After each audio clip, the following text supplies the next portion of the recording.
Well, first, I want to start by thanking Kevin for being here today and helping us through this interview.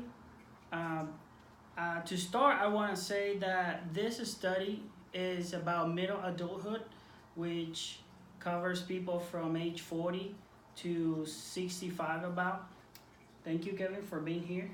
Thank you for inviting me to your program. No problem. I want to share a few facts with you, and one of them is that the Seattle Longitudinal Study of Adult Intelligence has studied about 6,000 people looking for answers on what happens to intelligence as we get older. Uh, they found out that actually 60 is the new 40s. Now, the first question that I show here is if you can please tell us what your age is. I'm 62. 62? Okay. So do I fall within the parameter? Yes, you do. You do follow the Thanks. parameters. 40, between 40 and 65, which is about that age. And I do feel like I'm 40. That's great because, I mean, a lot of people think that as you get older, your intelligence probably declines, but that's not the case, and that's what all these questions are about. The research at the JFK Medical Center shows that we get wiser as we get older.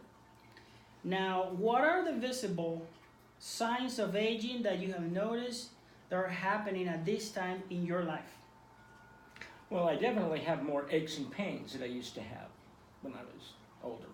Back aches, that kind of thing.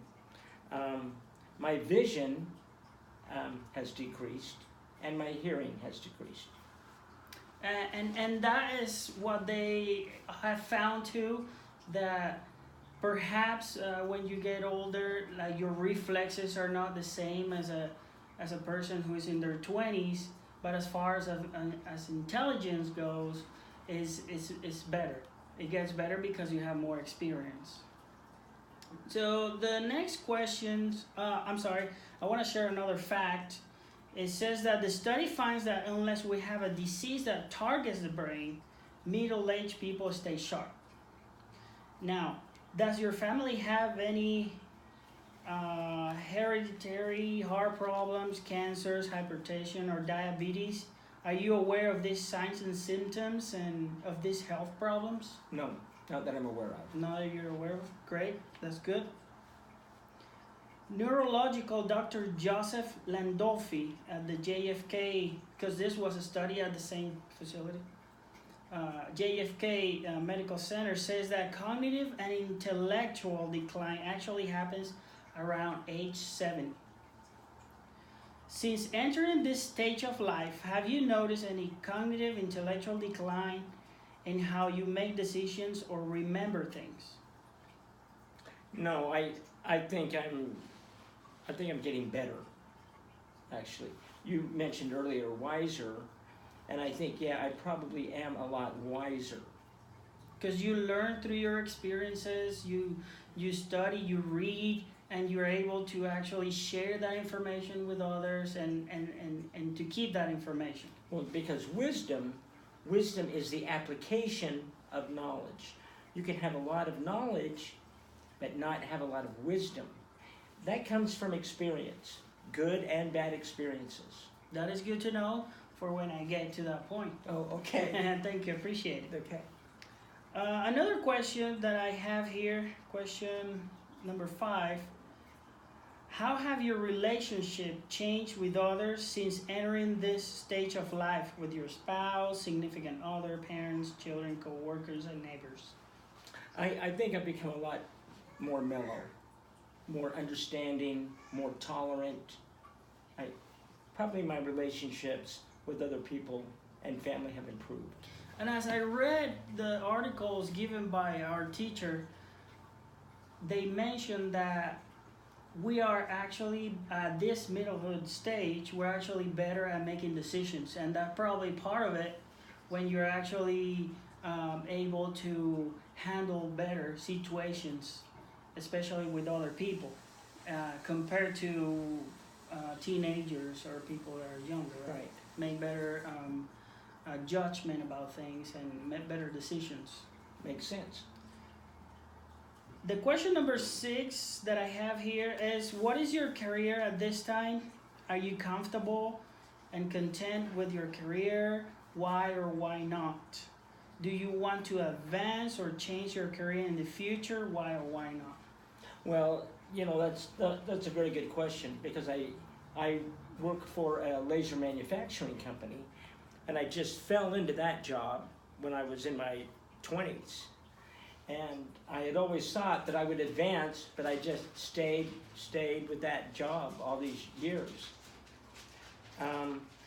It's a satisfying job, but I always thought I would do something different, and I still have plans to do other things. As you know, be a writer, write books, author books.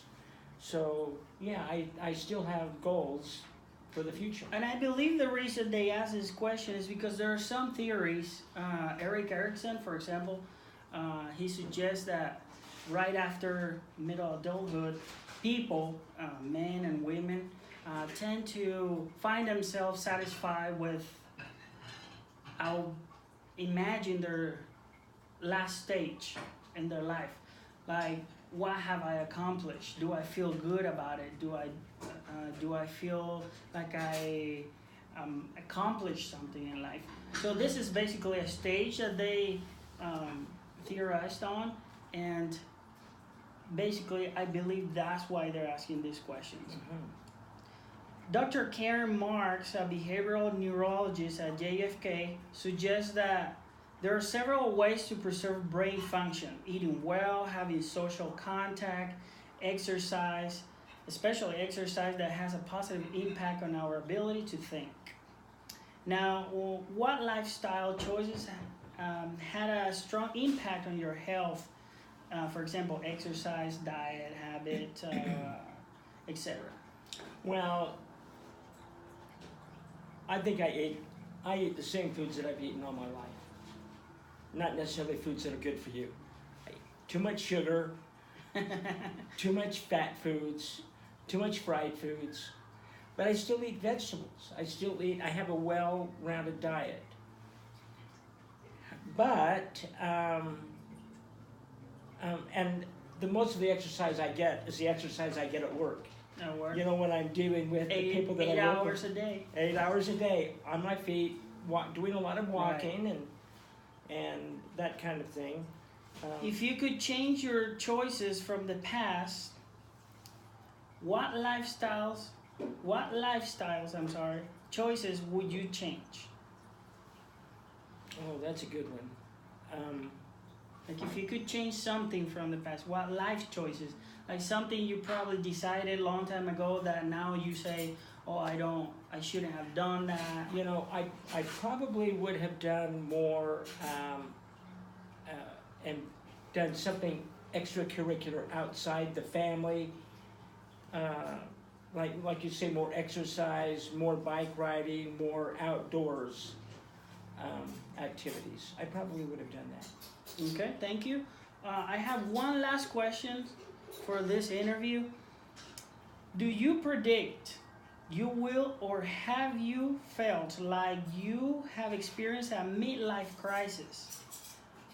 How do their answers compare to the typical development for middle adulthood found in your resources? I don't know that I don't know that I really like the term midlife crisis. I think I just evaluate myself. Okay, I'm 62. My life isn't over. If there's anything that I want to do different, I can make those changes now because I am healthy. I can, so I don't know that I like the word crisis, but I would say I still feel I can make changes. I can still make changes and feel satisfied and fulfilled. And I do believe that because in a lot of cases, a lot of people feel like they haven't accomplished something, but it's all in your mind.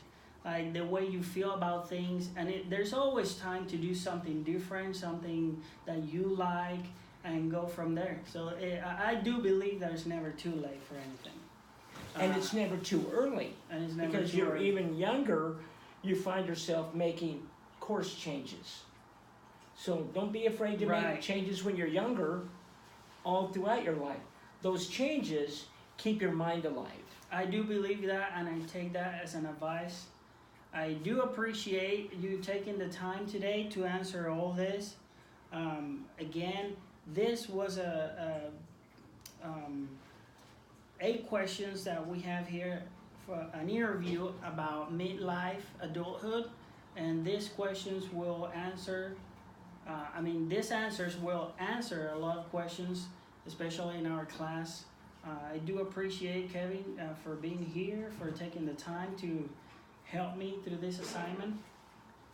And I think you are a great guy, and you have a lot of You future just think still. I am a great guy. You just think I am a great guy, but You have a lot ahead. Oh, okay. I know you have a lot ahead of you, and any changes that you want to make, I know you are capable of doing it, and I do And good believe luck to that you. you are a Good smart luck to person. you. Good luck to you. You've got a lot on the ball, and good luck to you and your family. Thank you. Appreciate the advice. Thank you for being here today. Thank you.